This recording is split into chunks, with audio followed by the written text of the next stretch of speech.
कभी कभी कोई उम्र में आपसे बहुत छोटा होता है, फिर बहुत बड़ी बात सिखा जाता है। ये आप किसकी बात कर रहे हैं भाई? कौन है वो सब भूल जाए, लेकिन ये बता जो बात की वो समझ आई कि नहीं। अब मुझे बता, तू करना क्या चाहता है, बनना क्या चाहता है, क्या काम करना चाहता है? छोटा बड़ा जो भी है अपने भाई के साथ शेयर कर, मुझे समझने में मेरी मदद तो कर। बता। अभी सोच रही हूँ तो मैं भी विश्वास नहीं कर पा रही कि मैं इतना कुछ कर कैसे गई। पता नहीं बिलापनी देवी ने कहां से उस वक्त मेरे अंदर इतनी हिम्मत भर दी। मुझे पता है कैसे। मिलापनी देवी ने नहीं, ये सब आपकी नौकरी की वजह से हुआ है। उसी से आपको इतनी हिम्मत और वो भारी सा वर्ड क्या था? हाँ, आत्मविश्वास मिला। भाई मेरा तो आत्मविश्वास तभी बढ़ता है जब मैं कुकिंग करता हूँ। जब भी मैं कुकिंग करता हूँ ना, मैं बहुत खुश होता हूँ। आपको पता है भाई, जब लोग मेरे खाने की तारीफ करते हैं ना, मेरा बना हुआ खाना चाव से खाते हैं, उसका फीडबैक देते हैं, तो मुझे एक अलग सा किक मिलता है। वो किक मुझे किसी और काम से नहीं मिलता भाई। पर मैं समझ सकता हूँ भाई, ये इम्पॉसिबल है। अगर रायचंद खानदान का वारिस कुकिंग करेगा, मैं कुछ। जहां बात तेरी खुशी की है, वहां कुछ भी इम्पॉसिबल नहीं है। तेरा सपना जरूर पूरा होगा। तेरा सपना छोटा बड़ा जो भी है, तेरा अपना है।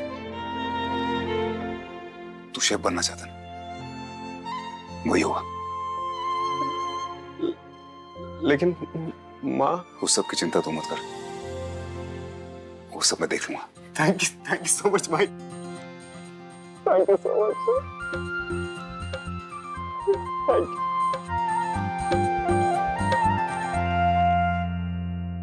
अब के देवी लाई कुल्हाड़ी लोहे वाली, तो लकड़हारा उसे देखकर हुआ बहुत खुश। लकड़हारे को सोने चांदी की नहीं, अपनी लोहे की कुल्हाड़ी चाहिए थी। उसी से उसे खुशी मिलती है। वो कौन सी कहानी थी दीदी? चूहे और शेर वाली। आपके साथ भी ऐसा ही हुआ, जैसे उस दिन देव सर ने शेर बनके आपकी इज्जत की 12 की ढेर होने से बचाई। आपका कोई हक नहीं बनता कि आप किसी के भी साथ इस तरीके से बात करें। आपने जिस तरीके से इस लड़की के साथ बात की है, I'm sorry, that's not good. मैं देव रायचंद ग्रुप ऑफ कंपनीज का मालिक आज इसको एक जॉब ऑफर करता हूं। और आपको जॉब दिया और अब चाहिए मैं? हाँ, जैसे सर के आसपास बिछे जाल को आपने काट के उन्हें बचाया। सच्ची बोलो दी, जब से देव सर सीन में आए तो आपकी लाइफ में कितना कुछ बदल रहा है। बदल मतलब अच्छे वाला। पगली फिल्म दी से सुपर दी बनते जा रहे हो आप तो। कभी सोचा नहीं था कि छोटे बच्चों वाली कहानी बड़ों की सोच बदल सकती है। यदि तुमने आज मेरी सिर्फ सोच नहीं बल्कि जिंदगी को देखने का नजरिया बदला। हाँ, लग तो मुझे भी रहा है कि मैं बदल रही हूँ। सब अच्छा हो रहा है। Thank you Dev sir. Thank you.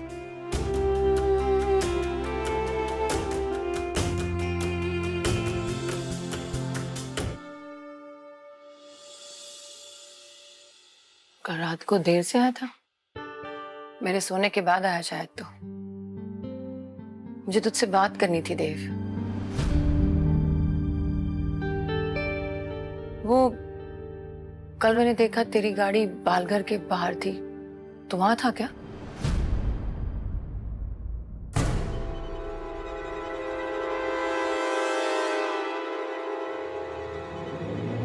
नहीं, मैं नहीं था, वो मनोज था गाड़ी लेके वहां। देव,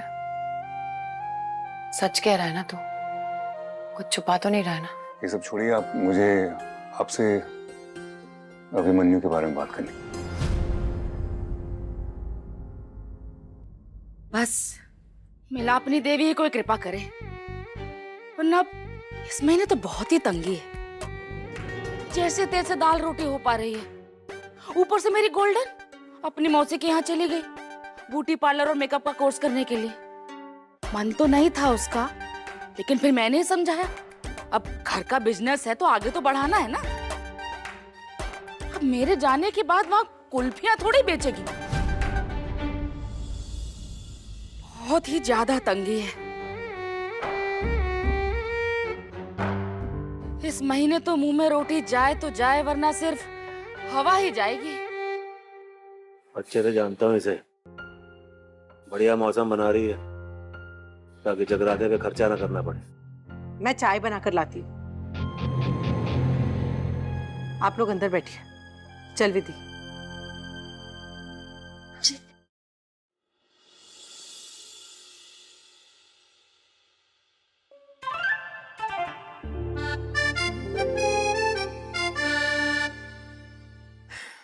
नहीं, अगर अभी को तुम्हारी तरह अपने पिता का सपना पूरा करने में कोई इंटरेस्ट नहीं है, तो वो घर बैठे किसी के वहां जाके कुक की नौकरी? नहीं, बिल्कुल भी नहीं। माँ, आपको याद है अभिमन्यु ने जब हमसे बातचीत करना बंद कर दी थी, वो अपने एक सेमेस्टर में फेल हो गया था और मैंने उससे कहा था कि मैनेजमेंट स्कूल वापस ज्वाइन कर ले। आपको याद है उस वक्त उसने कहा था कि मैं और पढ़ाई नहीं करना चाहता। उसने कहा था कि मुझे कुछ एनजीओ टाइप का कोर्स करा दो या कुछ वो करा दो जिसमें मेरा इंटरेस्ट है। करना तो दूर की बात है माँ, हमने उसकी बात एक बार भी नहीं सुनी। और मैंने क्या कहा उससे? मैंने उससे कहा कि अभी डिग्री बहुत जरूरी है। क्लास अगर अटेंड भी नहीं करेगा, लेकिन कॉलेज जरूर जाना, अटेंडेंस जरूर लगवा लेना। बस वो दिन, उस दिन तक वो हमेशा मुझे अपनी दिल की बात बताता था, उसके बाद कभी नहीं बताई। क्योंकि वो बड़ा हो गया है, उसकी शादी हो गई है। नहीं मां, क्योंकि विश्वास की जिस डोर ने हमको बांध रखा था ना, वो टूट गई। हम पर से विश्वास उड़ गया उसका। मां, हम कभी अभी को खुश कर ही नहीं पाए। हम समझ ही नहीं पाए उसको चाहिए क्या। देव, हम उसका कभी बुरा तो नहीं चाहते थे ना, तो ये सारी कहानी में हम कहाँ गलत है? हमारा क्या दोष है ना मां? है। हमने उसकी खुशी को नहीं समझा, हमने समझा ही नहीं कि वो करना क्या चाहता है। और हमको पता नहीं क्यों लगता था कि उसके सपने बहुत छोटे। देख, तू क्या बोल रहा है ना, मेरी कुछ समझ में नहीं आ रहा। मुझे इतना पता है कि हम फेल नहीं हुए हैं देव। फेल वो हुआ है अपनी कमजोरियों की वजह से, और अभी भी कुछ नहीं बिगड़ा है। अभी भी वक्त है वो अपने परिवार के प्रति अपनी जिम्मेदारियां निभाए। नहीं मां, नहीं। हम अपनी मर्जी उस पर क्यों थोपे? क्यों जबरदस्ती करें उस पर? उसका अपना दिमाग है, वो कुछ करे ना अपने हिसाब से। मां, हमें अभी को समझना बहुत जरूरी है, वरना आपको पता है ना क्या हो जाता है आजकल लोगों को। डिप्रेशन में आ जाते हैं। हमें शुक्र मनाना चाहिए वो जान नहीं दी उसने अपनी।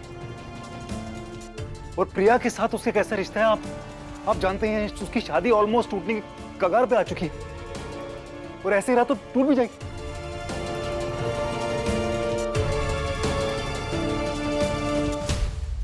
मां, मैं सिर्फ इतना कह रहा हूं कि मैं बिजनेस संभाल रहा हूं ना मां, और अच्छी तरह चल रहा है सब कुछ। तो मैं अपने भाई बहनों पर प्रेशर क्यों डालूं? क्यों नहीं वो खुले आसमान में खुले परिंदों की तरह उड़ सकते मां? देखिए देव, तेरा क्या, तुझे भी तो शादी करनी है, अपनी जिंदगी की शुरुआत करनी है, अपनी लाइफ सेट करनी है। मैं खुश हूं, मेरी जिंदगी जैसे भी है मैं बहुत खुश हूं, एंड यू नो इट। और आप अगर मुझे और खुश देखना चाहते हैं ना, तो फिर अभी को वो करने दीजिए वो जो जेन्युइनली करना चाहता है, जिसमें उसका इंटरेस्ट है। क्योंकि अगर वो खुश नहीं रहा ना माँ, तो मैं खुद अपनी नजरों में गिर जाऊंगा। प्लीज प्लीज, मेरी सारी मेहनत पर पानी फिर जाएगा, प्लीज। माँ, आप बिल्कुल परेशान मत होइए माँ। किसी को भी नहीं पता चलेगा कि रायचंद खानदान का लड़का ये कुक की नौकरी कर रहा है। ये काम मैं सिर्फ अभिमन्यु बन के करूंगा माँ। उसकी जरूरत नहीं पड़ेगी, वो मैं संभालूंगा।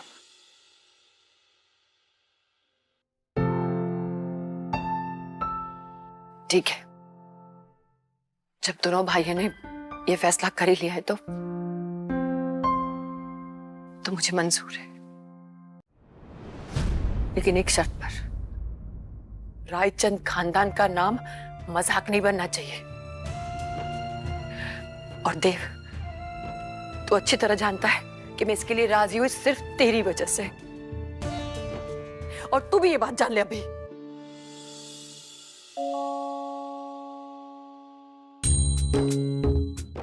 थैंक यू सो मच माँ। थैंक यू भाई।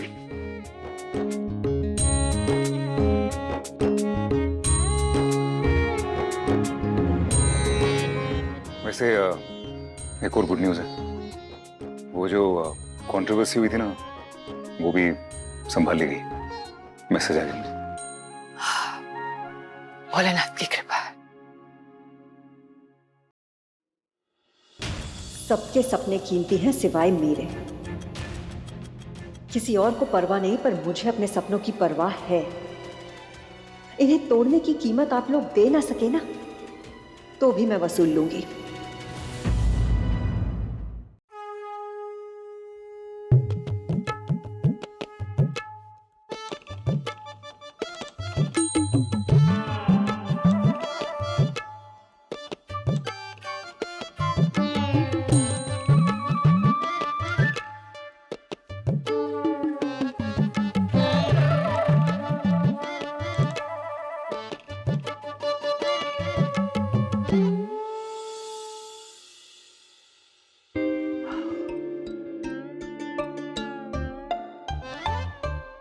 अब निकले?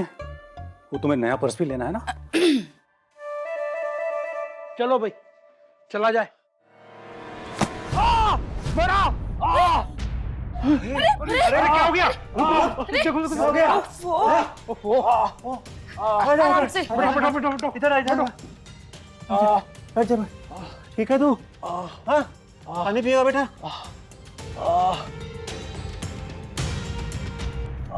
कहने लग गए क्या? अरे भाई मंगू, अरे ये हरिप्रसाद के घर का प्लास्टर नीचे गिर गया है। अरे भैया जल्दी आ जा, देख ले और सही सही भाव लगाना और बता दे कितना खर्चा आएगा, ठीक है ना? लगता है मैया ने चाचा जी को भोग चुराने की सजा दी है। कुछ पता तो नहीं रहा, लगी तो नहीं ज्यादा? नहीं भैया, ज्यादा नहीं लगी, बस बाल बच गया। थोड़ा भी इंच पर भी इधर उधर हो गया होता ना, तो माथा तरबूज की तरह खुल जाना था। बस मैया के आशीर्वाद से बच गया। ऐसे कैसे कुछ भी नहीं हुआ? पूरा प्लास्टर सर पे आ गिरा। कोई अंदरूनी चोट हुई तो क्या पता? अरे कोई एम्बुलेंस को फोन करो, भर्ती करवाना पड़ेगा। अरे भाई चीर फाड़ होगी और पता नहीं कितना पैसा खर्चा हो जाएगा। ज्यादा लग गई है क्या बेटा? जो गिरा है, जितना गिरा है, मुझे नहीं लगता इससे ज्यादा की जरूरत पड़ेगी। कंधा तो हिल रहा है, मुझे नहीं लगता कोई अंदरूनी चोट होगी।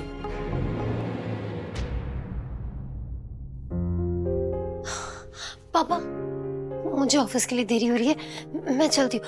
चाचा अपना ख्याल रखना। हवेली की दीवारें एकदम भुरभुरी हो रही हैं, मरम्मत करवानी पड़ेगी इसकी अब। हाँ, तो जो लोग इस हवेली को पुश्तैनी हवेली बोल के बार बार हक जमाते हैं, उन्हें भी तो इसकी मरम्मत में हाथ बटाना चाहिए। हाँ हाँ जीजी, क्यों नहीं, जब हमने पार्लर बनवाया था तो उसकी खुदाई में सोने के सिक्कों का घड़ा निकला था ना। अरे कैसी बात कर रहे हो जीजी आप? ये विधि विधि की लगी ना नौकरी, ये लेकर आएगी अपनी कंपनी से एडवांस। अब मुझे ना बहुत देरी हो रही है तो चुप कर पगली फिल्म। जब बड़े आपस में बात कर रहे हो तो बीच में नहीं बोलते ना। किसी को कुछ करने की जरूरत नहीं है, मैं अपने यहाँ से एडवांस ले लूंगा। हरिप्रसाद, अरे नहीं कालू, पूरी जिंदगी दी है सेठ जी के धंधे को मैंने, एक पैसे का एडवांस नहीं मांगा कभी भी, अब मांगूंगा। जगराते और घर की मरम्मत के लिए मुझे हाथ फैलाने की जरूरत नहीं है किसी के आगे भी। और रही बात विधि के पैसे की, मेरी बच्ची का पैसा उसका अपना है, उसमें से एक पैसा नहीं लूंगा मैं।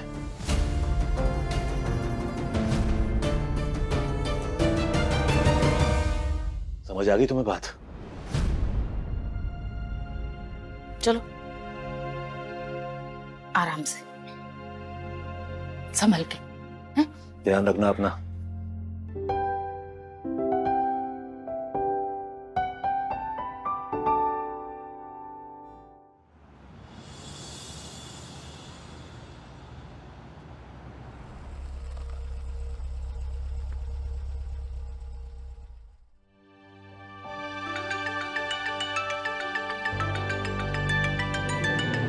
अम्बा,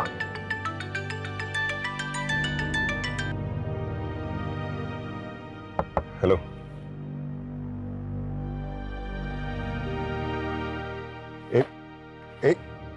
एक मिनट। डोंट वरी देव, उस लड़के को अखबार पहुंचाने के बहुत सारे पैसे दिए गए हैं। तुम सिर्फ अखबार खोलो और देखो। ये क्या है अम्बा? देव, मैंने 15 साल इंतजार किया है, तुम एक पल भी नहीं कर सकते? अखबार खोलो और देखो। Page number 5, right hand top most column, वो न्यूज़ पढ़ो। कल बिजनेस जगत में एक चौंका देने वाली खबर आई। मशहूर बिजनेस टाइकून अशोक मेहता की बेटी और उत्तराधिकारी अंबा मेहता ने अपना सारा बिजनेस इंदौर में लाने का फैसला किया। रातों रात हुए इस फैसले से बिजनेस जगत में कई सवाल खड़े हो रहे हैं। Amba, what is this? तुम्हें तो पता है ना मुझे सरप्राइजेस कितने पसंद है, और खास करके जब वो सरप्राइजेस तुमसे जुड़े हो। मुझसे क्यों?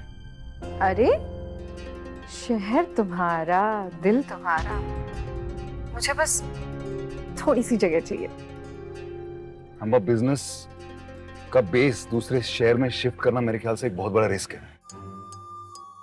रिस्क से तो वो लोग डरते हैं ना जिनमें दर्द सहने की ना ही आदत हो और ना ही ताकत। मैंने तो हमेशा अपने दिल की सुनी, फिर चाहे उसके बाद दिल टूटा ही क्यों ना हो।